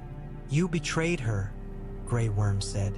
I loved her, Jon answered, voice rough. That's why I tried to stop her. That's why I failed. That's why I did what I did. Love doesn't wash the blood away, but I won't pretend it wasn't there. The admission hung between them like a strip of flayed skin. Grey Worm's features did not soften, but his grip on the spear eased half a fraction. You want justice, Sansa said. So do we. Justice for this city, for the north, for the realm. If we kill him, we earn your satisfaction and little else. We sow anger that will sprout war in a few years' time. If we free him, we cheapen what he did. People will think any man may cut down a queen and walk away. There is a third way, Davos said. We send him where kings and bastards both go when there's no other place for them. Sam stepped in. The Night's Watch, he said. There are still towers, still a wall, even if it's broken in places. The free folk trust Jon. The North will accept that he lives, knowing he's gone from their halls. It's exile of a sort, a life of duty and cold. Jon snorted. You make it sound like a reward. It isn't, Arya said. It's a cage without bars. No wife, no children, no banners. Just snow and stone and men too broken to fit anywhere else. He looked at her, searching. Did you help decide this? Yes, she said. He absorbed that, then nodded slowly. Then I accept it, he said. I broke my vows when I rode south. Maybe it's time I kept them until they break me. Grey Worm's eyes went from Jon to Arya. You would spare him, he said, after what he took from you. He took a queen from me, Arya said. One I meant to kill myself if he didn't. He also took a dragon from this city, and with it, the certainty that the next time someone rang bells here, they'd be drowned by fire. On balance, I'll call it an even debt. Yara snorted. Only a Stark could make suicide and exile sound like fairness. Do you agree? Sansa asked Grey Worm. That this is justice enough to let you leave without adding more bodies to the pile? He was quiet a long time. The only sounds were the creak of leather, the distant caw of a crow, the whisper of ash sliding down stone. Naath waits, he said at last. My men are ready to sail. We have no wish to linger and watch more of this place's poison seep into us. If he goes north and never returns, we will take that as payment. If he comes south again, his gaze sharpened. Then the debt is not paid. Jon inclined his head. I don't plan on troubling you, he said, or anyone. No, Arya said quietly. You never do. Trouble finds you anyway. A faint smile ghosted across his lips. Maybe the wall will keep it at bay this time. It didn't last time, Davos muttered, but there was no real bite to it. Sansa lifted her chin. Jon Snow, she said, you are to take the black again. You will go to the remains of the Night's Watch, to live and die there. You will hold no lands, father no children, wear no crown. Do you swear it? He met her gaze, then Arya's, then looked up toward the sliver of sky visible through the broken dome. I swear it, he said.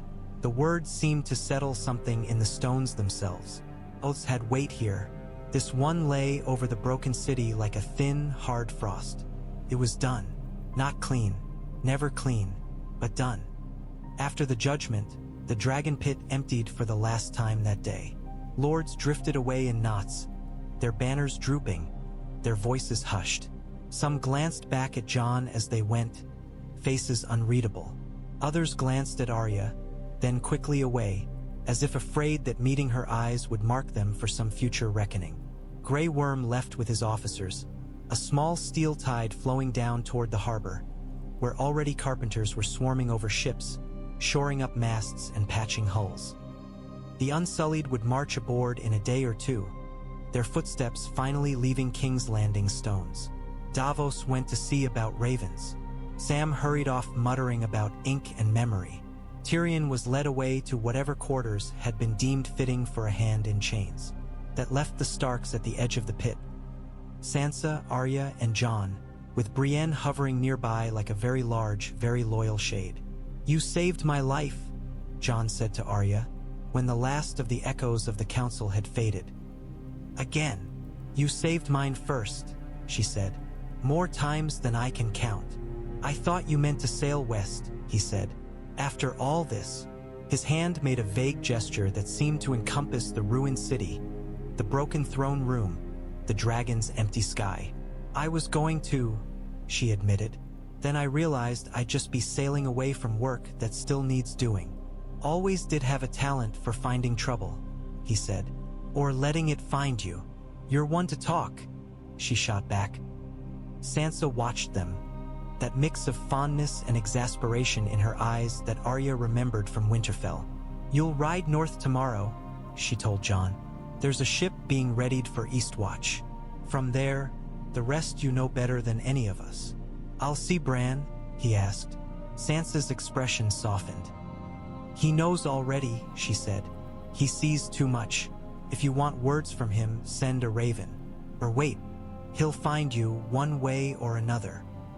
Jon accepted that with a grimace that might once have been a smile. He turned to Sansa then, something unspoken passing between them.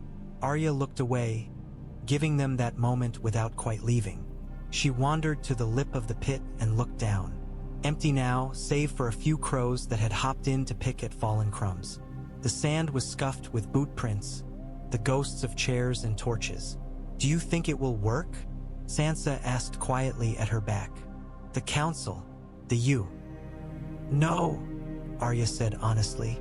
Not all the time, maybe not even most of the time, but maybe it'll fail differently than the old way did. Maybe that's something. Sansa stepped up beside her. I meant what I said, she told Arya. If you ever become the kind of monster we've been fighting all this time, the North won't look away. I won't look away. Good, Arya said. If I start thinking my knife gives me the right to do anything I want, I deserve an arrow in the throat. Sansa's mouth quirked. "I was thinking more of a very sharp piece of northern justice," she said. "But arrows have their uses."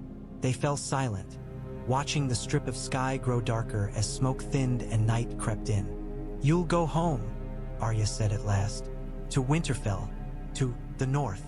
To our people," Sansa said. "To snow that smells clean, and hall fires that don't hide what they're burning.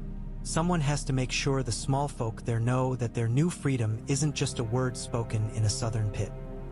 "You'll be good at it," Arya said. The admission surprised her almost as much as the pride that went with it. "Better than I would be." "I'd be useless at what you do," Sansa replied. "I can barely walk down a corridor without everyone watching. I'd make a poor shadow."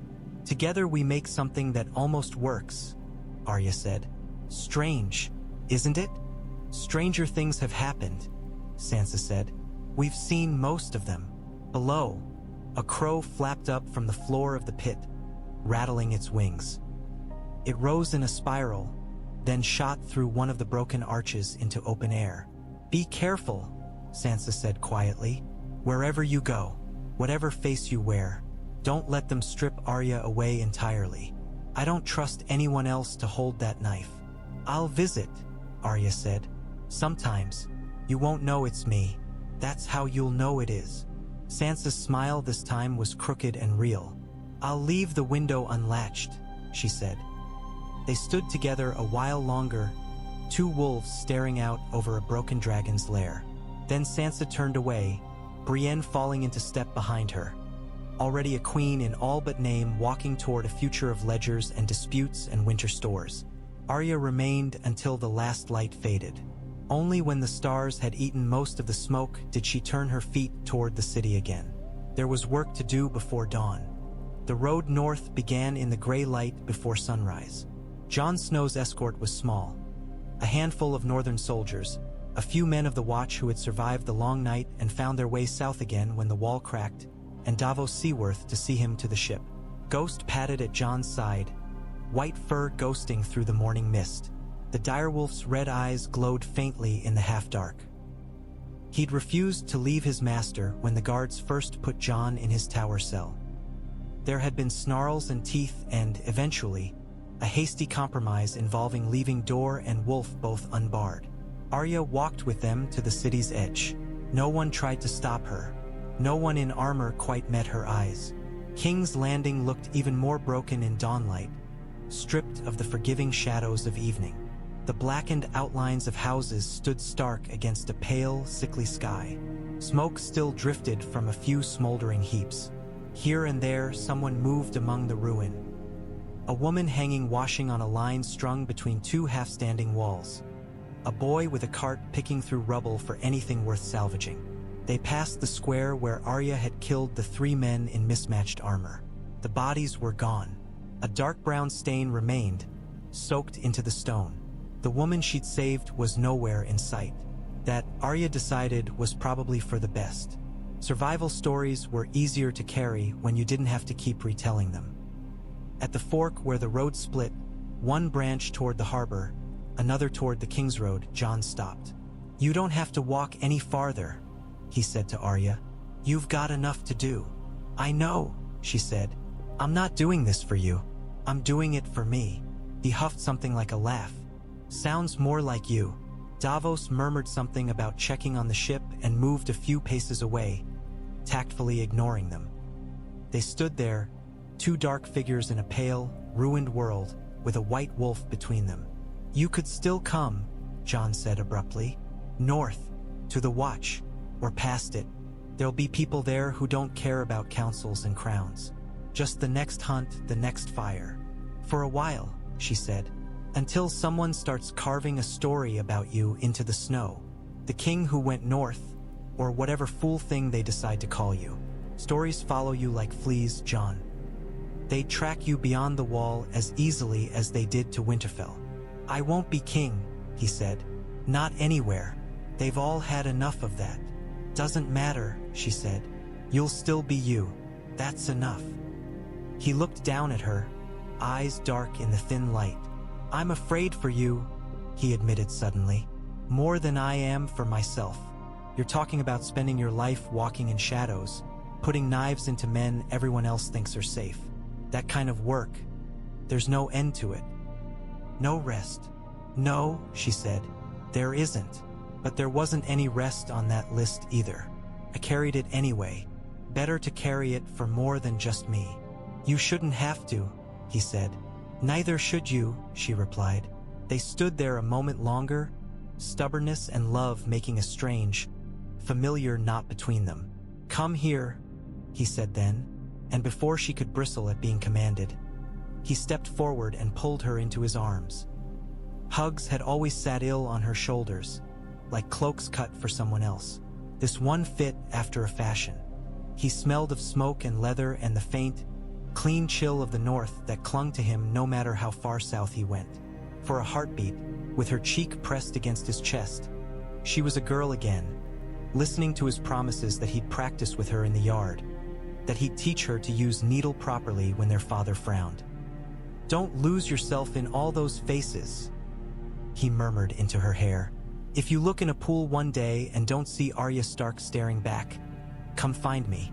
I'll knock some sense into you. You'll be an old man by then, she said, voice muffled. Too slow. He let her go, hands lingering a moment on her shoulders. Ghost-nosed at her fingers. She scratched behind his ear, feeling the roughness of his fur. Take care of him, she told the wolf. Ghost's tongue lolled, and for an instant she could have sworn he understood. Vala Morgulis, Jon said softly. Vala Dohiris, she answered. He turned then, cloak flaring, and walked toward the harbor road. Ghost fell into step at his side. Davos, waiting a little way off, gave Arya a brief nod and followed. She watched until the mist swallowed them. Man, direwolf, smuggler, and the thin line of guards who would see Jon onto the ship. When they were gone, she turned back toward the sleeping city, where the first thin plumes of morning cookfires were beginning to rise among the ruin. There were still men who needed killing. There were still lives that could be nudged away from edges instead of shoved over them. Jon would walk north into snow and wind. She would walk back into ash and shadows. It was, she thought grimly, as close to balance as the world ever got.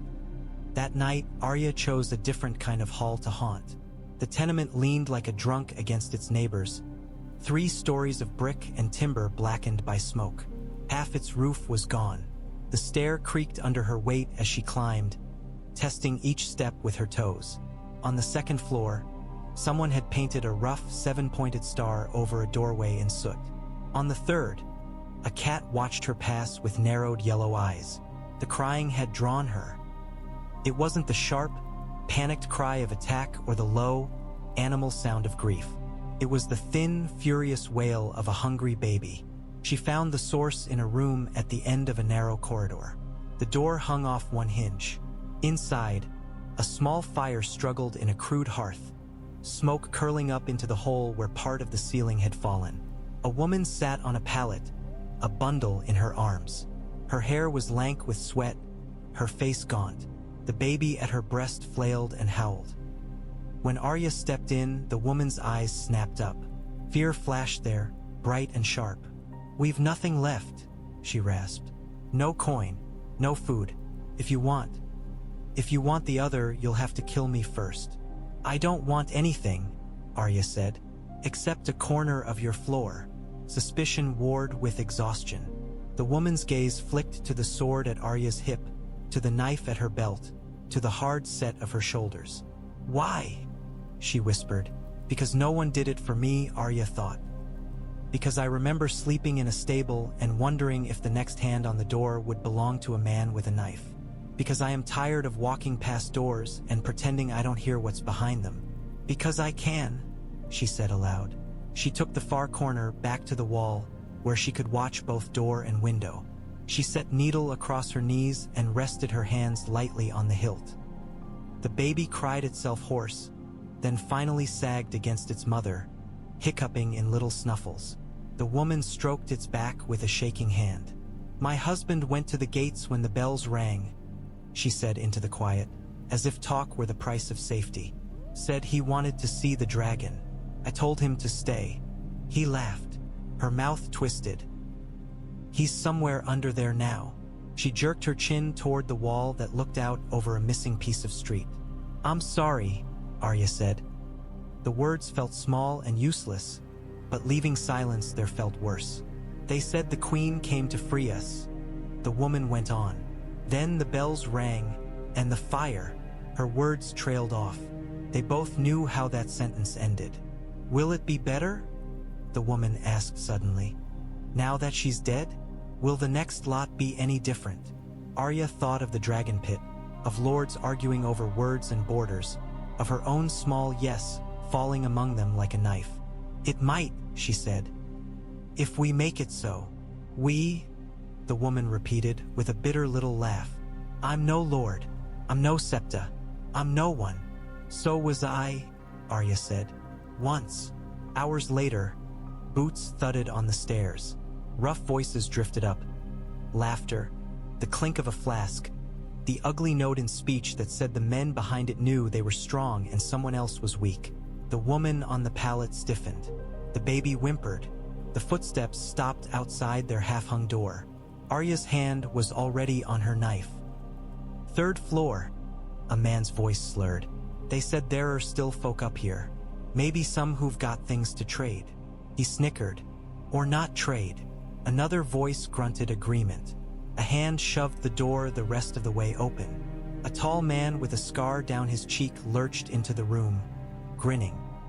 He took in the woman, the baby, the fire, and only then seemed to notice Arya in the corner, small and still with a sword across her knees. His grin faltered. This room's taken, Arya said mildly. He tried to muster the swagger that had carried him up 3 flights of stairs. Plenty of room to share, he said. We're all friends here, yeah? Behind him, his companion shifted, trying to see past his shoulder. Arya stood very casually. The room was small. The firelight threw her shadow big on the wall. Come in, she said. If you like. Something in her tone cut through the fog of ale. The man hesitated. Maybe we try the next one, the companion muttered. Smells like piss in here anyway. The scarred man scowled, but some animal sense of danger finally won. He spat on the floor, shot Arya a look that promised he'd remember this, and pulled the door closed. The footsteps thudded away down the hall. The woman exhaled, a long, shuddering breath. Who are you? She whispered. No one, Arya said automatically. Then, after a heartbeat, Arya, from the north. Arya.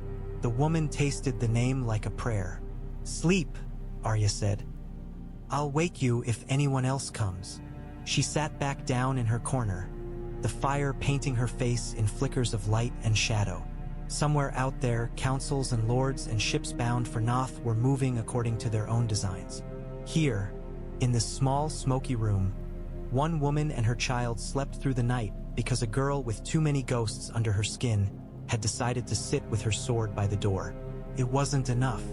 It would never be enough. It was a beginning. In the days that followed, the shape of the new world began to emerge like a sketch under an impatient hand. Ships left the harbor, their patched sails full. The Unsullied marched aboard them in silent ranks, carrying spears that had killed slavers and Kingsguard and whites. Grey Worm stood at the prow of the lead vessel, jaw hard, eyes fixed east. No horns blew, no grand farewells were shouted from the quays. The small folk watched from a wary distance, some spitting, some simply staring as if they could not quite believe that the men who had burned their city were now sailing away. Word went out, carried by raven and by rumor. There was no longer a king in King's Landing. There would be no more Targaryen dragon lords, no Lannister lions on the throne. Instead, there would be a council dull, confusing, argued-over thing that would meet each season to quarrel over laws and grain and roads. The North's ravens brought different news. The Starks had taken back what had always been theirs. Sansa Stark was to be their queen, whether she called herself that or not. In the Godswood at Winterfell, the Heart Tree watched with its red, bleeding eyes as oaths were sworn to her, old words reshaped to fit a world where the South had lost its grip. In the Reach, Gossip in green fields spoke of new levies and old grudges. In the riverlands, small folk whispered that perhaps, just perhaps, they might go a winter or two without armies trampling their crops. In the Vale, lords debated who they would send to this new council and who they'd rather keep far from any place their words might matter. And in all those places, tales began, quick and quiet, like sparks catching in dry thatch. Did you hear, someone would say in a smoky tavern, about the lord in the Manderlands who choked to death the night after he beat a boy so badly he couldn't walk? They say he fell down the stairs. They say his heart gave out. They say a small, dark-haired man poured his wine and left without a word. Did you hear, another would answer, about the Sellsword captain in Gulltown who tried to sell a village into slavery? His ship sank in calm seas. Crew says a woman with gray eyes was the last aboard. They called it coincidence, bad luck, the gods, old scores coming due. But in the quiet spaces between their words, another name began to be added under their breath. Arya Stark, Faceless Queen. In King's Landing, rebuilding started in earnest. It was ugly work. Stones had to be cleared and bodies burned, beams dragged from the river, bricks baked in hastily erected kills. Men who had once strutted in gold cloaks now hauled rubble alongside bakers and butchers. Women who had worn silk now scrubbed blood from their own doorsteps. Tyrion Lannister sat at a scarred table in a half-ruined tower, quill in hand, listening to petitions that ranged from demands for back pay to pleas for timber. Davos Seaworth argued about ships and ports and how to keep the city from starving before the next harvest. Samwell Tarly wrote and wrote and wrote, his ink-stained fingers racing to keep up with events. Sansa left with her escort when the first snows threatened the neck. She and Arya parted in a quiet corner of a quiet courtyard, with no witnesses but a sleeping stable cat. "Write if you like," Sansa said. "Or don't.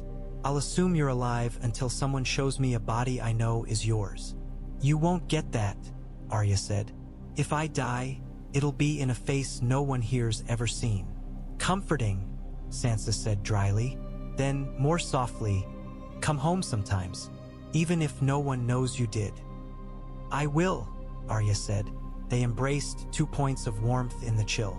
Then Sansa swung into her saddle, fur-lined cloak swirling, and rode north, Brienne and half a dozen guards at her heels. Arya watched her go until the column vanished around a bend. Then she turned south. There were ships heading down the coast, bearing envoys to Dorne, to Oldtown, to far-flung keeps. There were caravans striking inland, following the scarred tracks of old roads. There were rivers someone needed to walk along, listening to what men said when they thought no one important heard them. She wore many faces in those months. A freckled boy with straw in his hair, delivering barrels of ale to a lord's hall. An old septa with a bad back, called in to hear confessions that were more brag than remorse. A squire from the Vale with a lazy eye. A washerwoman, a sellsword, a maester's assistant. Sometimes she killed. Quiet deaths in dark corners. A knife sliding between ribs, a poisoned cup, a nudge at exactly the wrong moment on a steep set of stairs. Sometimes she did not kill, but whispered in the right ear, left a stolen ledger where the right eyes could find it, moved a coin pouch from one belt to another to nudge a man's future onto a slightly different path. She did not write letters to the council. The council wrote letters to her. Thin, careful parchments smuggled out under seals or delivered by children with quick feet and quicker tongues. Some she heeded, some she ignored, some she answered not with ink but with the cold, honest language of steel. On a windswept hill above a small river town, she paused once to look south. The air smelled of rain instead of ash. The sky was wide and clean. Somewhere far beyond the horizon, Jon Snow walked the wall, or what was left of it, ghost at his side. Somewhere to the north, Sansa sat in Winterfell's hall, arguing with stubborn bannermen over grain and justice. Somewhere between them all, she walked. She was Arya Stark. She was no one. She was the story mothers used now when they wanted to keep their sons from growing into monsters. It was not peace, not exactly, but when she closed her eyes at night, in whatever borrowed bed she found, she no longer dreamed only of fire and dead blue eyes. Sometimes, she dreamed of a girl in Winterfell's yard, wooden sword in hand, swinging at empty air, trying to decide whether she wanted tea. Or be a knight or something stranger. In the morning, she would wake, choose a face, and go back to work.